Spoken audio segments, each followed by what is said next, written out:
Hey, salut les amis, bienvenue aujourd'hui pour la première revue de presse d'Adrénaline. C'est parti.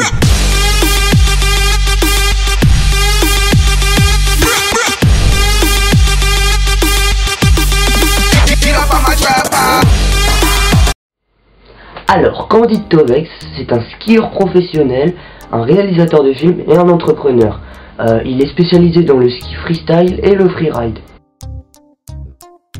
Depuis 1996, qui marque le début de sa carrière professionnelle, Candide a gagné quasiment toutes les compétitions majeures et les prix importants au ski. Candide a une sœur, Mirabel Tovex, qui elle est snowboardeuse professionnelle et elle est spécialisée dans le halfpipe. Alors parlons quand même un petit peu, pour commencer, de l'enfance de Candide Tovex. Donc Candide Tovex apprend à faire du ski à l'âge de 2 ans dans les Aravis, au cœur des Alpes françaises. À l'âge de 4 ans déjà, il commence à faire des petits sauts derrière la maison familiale de la Clusaz.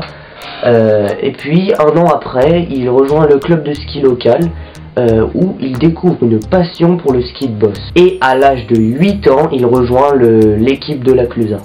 Mais quand même, à part sa passion pour le ski, Candide Tovex a aussi pratiqué du foot pendant 5 ans et du hockey sur glace au club de son village. À l'âge de 13 ans, il est sélectionné pour sa première compétition en catégorie pro. À l'âge de 14 ans, il gagne ses premiers championnats junior de ski de boss. Il commence à créer son style et dans les années suivantes, il participe à plusieurs démonstrations. Cependant, le ski de boss est un sport très pesant pour Candide et en 1997, il quitte l'équipe pour se consacrer à une nouvelle vague qui vient d'arriver tout juste en France, le ski freestyle. Il se met aussi à pratiquer le ski freeride au milieu des arbres, à prendre des sauts naturels, et cette nouvelle pratique permet à Candide Tovex de trouver sa vocation. Candide Tovex signe son premier contrat professionnel avec la marque de sportswear Quicksilver. En 1998, un an plus tard, il participe à son premier événement international, une compétition de quarterpipe et de halfpipe à Riksgränsen en Suède. En 1999, on l'invite pour la première fois à participer au X Games à Crested Butte dans le Colorado aux États-Unis et il termine 4ème de la compétition de Big Air qui est l'épreuve de saut en fait. Et quelques jours après les X Games, Candide Tovex se retrouve dans l'Utah à tourner des images en hors-piste avec Chris Ostness où il fait aussi la connaissance d'un autre free-skieur nommé Chad Zurinskas. Chad Zurinskas avait construit un énorme gape, c'est-à-dire un énorme saut, avec un grand vide entre le décollage et l'atterrissage. Chad, bien sûr, essaye de le franchir à ski à plusieurs reprises, mais sans succès.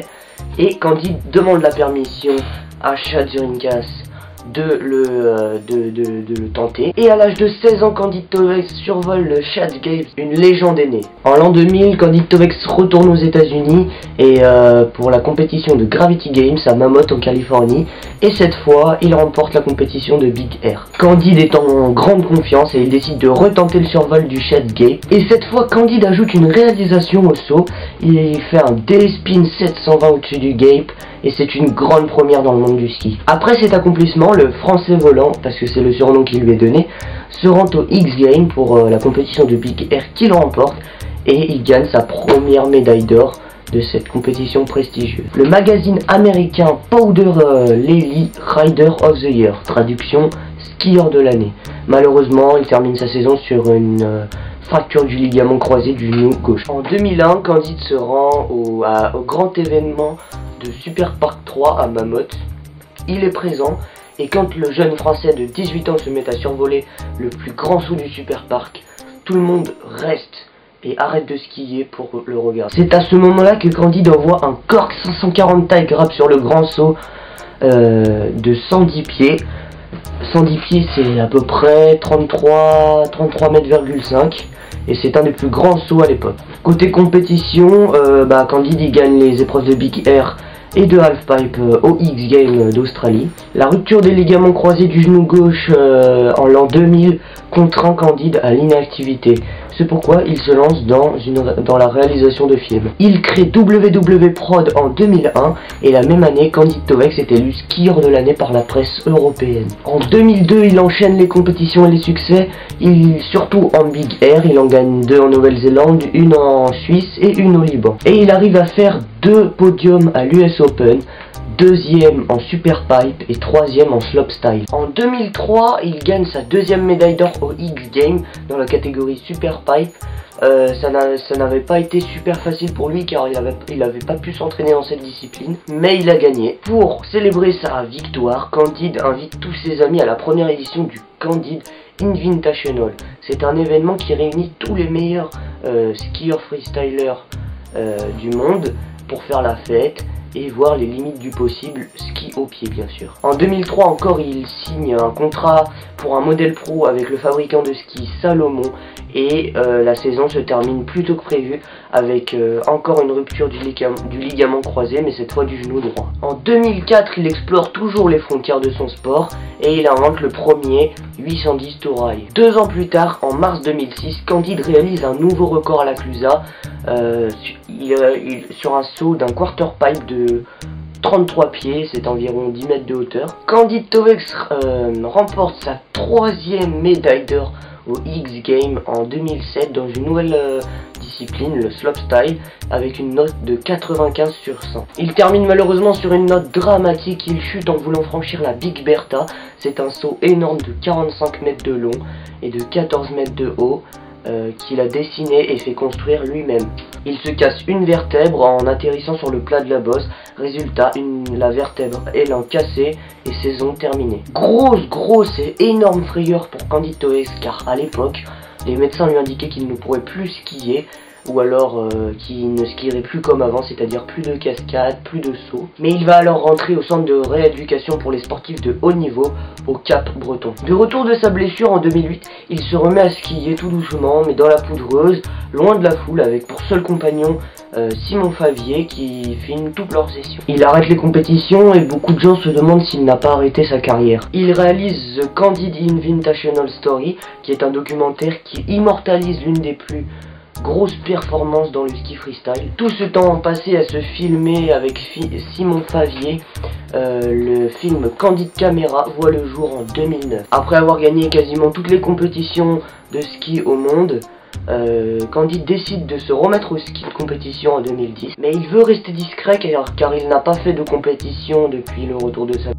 Il choisit donc de courir sur des événements freeride, voilà, de slalomer en hors-piste, mais d'ajouter une petite touche de freestyle quand même dans ce monde du freeride. Pour commencer, il est invité à Vars en France au Red Bull Lind Catcher, qui est une grande compétition hybride entre le freestyle et le freeride. C'est parfait pour Candide. Il gagne. Cette première victoire annonce le début d'une carrière dans le Big Mountain Freeride, aussi connu sous le nom de ski d'extrême. Quelques semaines plus tard, les organisateurs du FWT, le Freeride World Tower, invitent Candide Tovex à participer à la première épreuve à Chamonix-Mont-Blanc. Le pionnier du ski freestyle gagne l'épreuve facilement et s'intègre vite dans le club. En Suisse, à peine 2 mois plus tard, lors de l'Extrême de Verbier, pour la dernière épreuve du circuit qui a lieu sur le bec de Ross, Candide termine à la 3e place ex-aequo et est élu meilleur freerider du monde. Puisqu'il avait déjà tout gagné dans le free ski de compétition, en 2011, Quicksilver, le triple vainqueur de X Games, est champion en titre du Freeride World Tour. Il s'embarque aussi dans la réalisation d'un film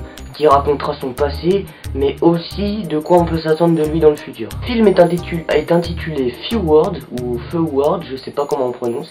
Il sort en 2012 et connaît un succès immédiat. Une tournée mondiale est organisée dans 24 pays différents et le film est projeté dans des salles remplies. Perso, j'ai vu le film, il est génial. En 2013, Candide Tovex décide de dévouer la production d'une nouvelle vidéo, d'une nouvelle série qui va s'intituler One of Those Days, traduction, une de ces journées. Filmé entièrement avec une petite GoPro embarquée sur son casque. Le concept de la vidéo est simple, descendre la montagne à fond la caisse en évitant la police. Les séquences de One of Those Days où Candide slalom entre les gens sur le téléski ou quand il saute par-dessus une voiture de police ont vraiment fait parler le public. Les réactions à One of Those Days sont spectaculaires. Bien sûr, le succès motive encore plus Candide et du coup il va travailler le One of Those Days 2 qui sortira en 2015. Même lieu, même concept, mais des nouvelles idées pour pousser la mise en scène encore plus loin. Comme promis, en janvier 2015, One of Those Days 2 sort et la vidéo est visionnée plus de 1 300 000 fois par jour la première semaine.